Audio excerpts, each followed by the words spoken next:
चलिए आज हम आप लोगों से बातें करेंगे पेज मेकर के बारे में कि पेज मेकर क्या होता है और पेज मेकर में जितने भी टूल्स होते हैं सभी को एक एक करके हम डिफाइन करेंगे। तो सर्वप्रथम हम आपको बता दें कि पेज मेकर, पेज का मतलब होता है पढ़ना और मेकर का मतलब होता है बनाने वाला। तो पेज मेकर दो शब्दों के मेल से बना हुआ है, पेज प्लस मेकर। अब दोनों का अर्थ निकाल लीजिएगा। तो पेज मेकर का पेज का मतलब होता है पढ़ना या पृष्ठ, अब मेकर का मतलब होता है बनाने वाला। इस तरह पेज मेकर का पूरा काम क्या होता है? पेज मेकर का पूरा काम होता है क्या कि आप इसके पेज मेकर के अंतर्गत किसी भी किताब, किसी भी अखबार या किसी भी मैगजीन को आप छापने का काम करेंगे, किसी मैगजीन को, किसी भी किताब को बनाने का काम करेंगे। Page maker adobe system private limited company के द्वारा ये इन्वेंट किया गया है, जिसका काम होता है कि किसी भी प्रकार का किताब बनाना हो, चाहे इंग्लिश हो, हिंदी हो, तो उसमें बनाने में आपको आसानी होती, सहूलत होती है। तो हम अभी आपको बताएंगे एक एक करके कि पेज मेकर में सभी टूल का, कौन टूल का क्या काम होता है। यहाँ देख रहे हैं टूल है, मैं सेकंड पेज पे जाऊंगा तो उस पे सभी टूल का नाम भी बताऊंगा और सभी टूल का काम भी बताऊंगा। जैसा कि हम आपको बता रहे हैं कि ये सारे टूल्स हैं, ये सारे टूल्स का नाम है जो आपके स्क्रीन पे है। आप एक एक करके सभी टूल के नाम को आप नोट कर लेंगे। उसके बाद मैं क्या करूंगा, सभी एक एक करके डिफाइन करूंगा। चलिए तो हम बताते हैं कि पहला टूल जो है वो है टेक्स्ट टूल।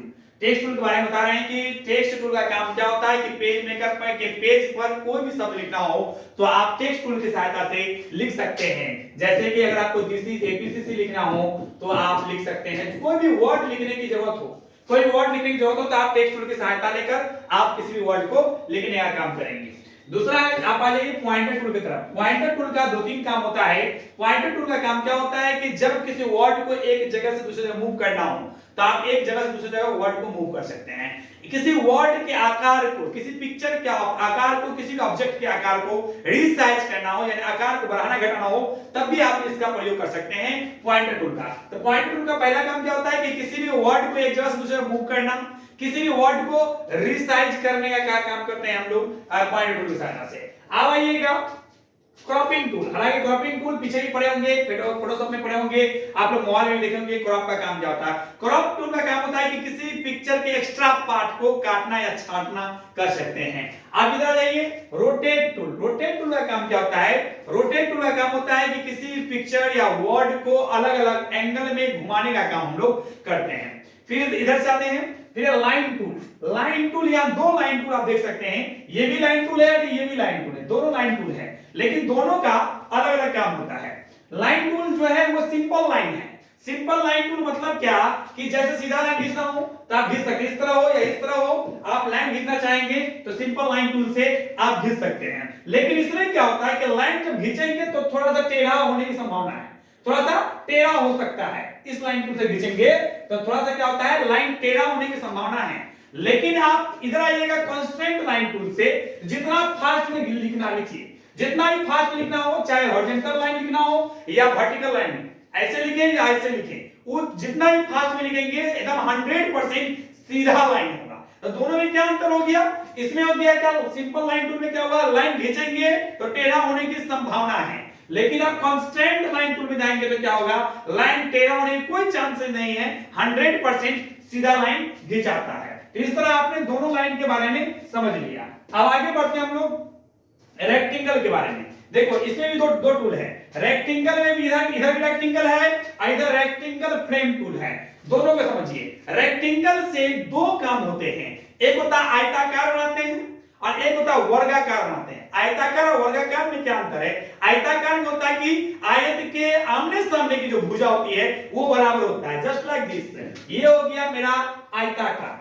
और वर्गाकार में क्या होता है, चारों भुजा बराबर होता है, इसी को हम लोग वर्गाकार करते हैं।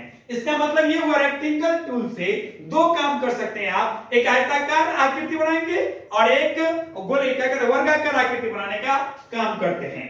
इन द सेम वे अब आइए रेक्टेंगल फ्रेम टूल में। तो रेक्टेंगल फ्रेम टूल में और रेक्टेंगल टूल में अंतर क्या है? रेक्टेंगल टूल का काम क्या होता है कि आप इसके बाहर अंदर सब जगह लिख सकते हैं। आप यहां चाहेंगे इसके अंदर लिखना चाहेंगे तो इसके अंदर लिखेंगे, इसके बाहर लिखेंगे।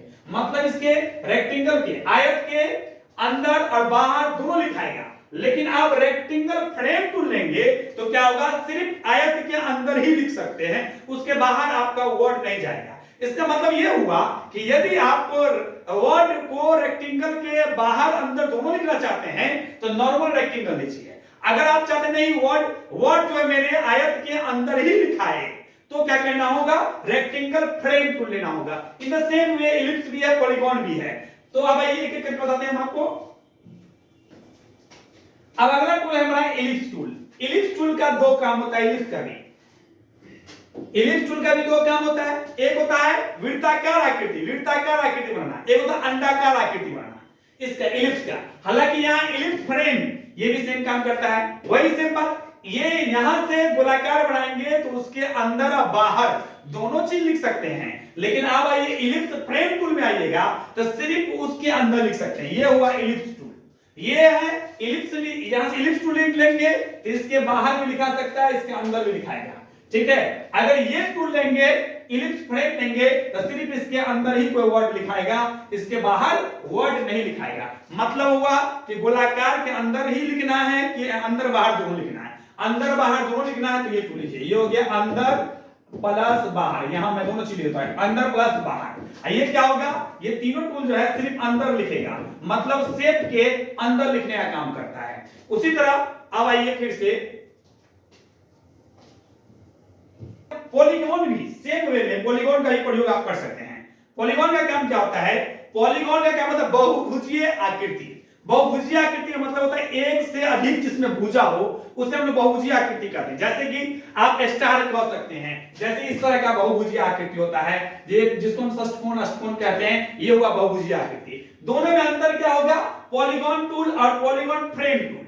पॉलीगॉन का काम क्या होगा, इसके बाहर भी लिख सकते हैं और इसके अंदर भी लिख सकते हैं, लेकिन पॉलीगॉन फ्रेम टूल लेंगे तो क्या होगा, सिर्फ आप जो है इस पॉलीगॉन के अंदर ही लिखेंगे, उसके बाहर नहीं लिख सकते हैं।